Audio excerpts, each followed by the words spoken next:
रूस के साथ बढ़ रहा भारत का कारोबार, लेकिन एस जयशंकर ने बताई 10 बातें जिनका ध्यान रखना जरूरी। मंगलवार को नई दिल्ली में भारत रूस के बीच व्यापार, आर्थिक, प्रौद्योगिक, विज्ञान व संस्कृति पर अंतर सरकारी आयोग की 25वीं बैठक में भारत की तरफ से रूस के साथ बढ़ती व्यापार घाटा और द्विपक्षीय कारोबार का भुगतान स्थानीय मुद्रा में करने के मुद्दों को प्रमुखता से उठाया जाएगा। रूस से ज्यादा तेल खरीदने की वजह से भारत का कारोबार घाटा काफी वर्ष 2023 और 24 में 57 अरब डॉलर काफी बढ़ गया है। ऐसे में भारत को इस बात की आशंका है कि वर्ष 2030 तक जब 100 अरब डॉलर की द्विपक्षीय कारोबार का लक्ष्य हासिल किया जाए तो कहीं कारोबार घाटा और भी ज्यादा ना हो जाए। कारोबार का सेटलमेंट स्थानीय मुद्रा में करना जरूरी। विदेश मंत्री एस जयशंकर ने सोमवार को भारत रूस बिजनेस फोरम की बैठक में कहा कि मौजूदा परिवेश में भारत रूस के बीच कारोबार का सेटलमेंट स्थानीय मुद्रा रुपए व रूबल में करना बहुत महत्वपूर्ण है। जयशंकर ने जब ये बात कही तो रूस के फर्स्ट डेप्यूटी विदेश मंत्री डेनिस मंटुरोव भी उपस्थित थे। इन दोनों की अगुवाई में ही 12 नवंबर को अंतर सरकारी आयोग की बैठक होने वाली है। जयशंकर ने भारत व रूस के बीच सहयोग की अपार संभावनाओं को बताते हुए कहा, रूस ने वर्ष 2022 के बाद से एशिया पर ज्यादा ध्यान दिया है, जिससे सहयोग के कई आयाम खुल रहे हैं। दोनों देशों के बीच पुरानी गहरी दोस्ती है। भारत जो लंबे समय तक 8% की विकास दर हासिल करने की राह पर है और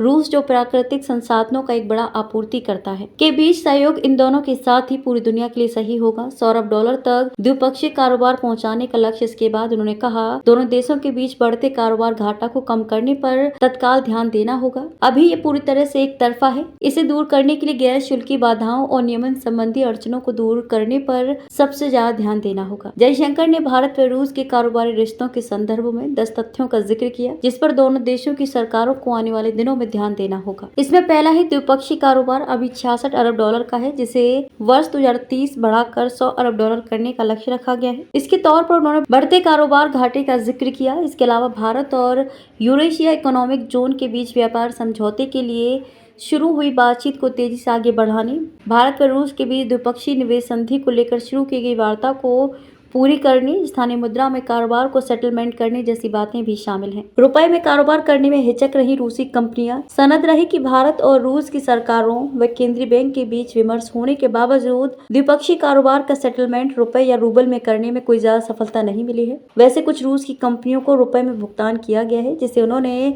वोस्ट्रो खाते में जमा कर रखा है। चूंकि भारत से रूस का आयात बहुत ही कम है, इसलिए इसका उपयोग नहीं हो पा रहा। ये एक बड़ी वजह है कि रूस की दूसरी कंपनियां भी रुपए में कारोबार करने से हिचक रही हैं। मंगलवार को होने वाली बैठक में इसका रास्ता निकालने की कोशिश होगी।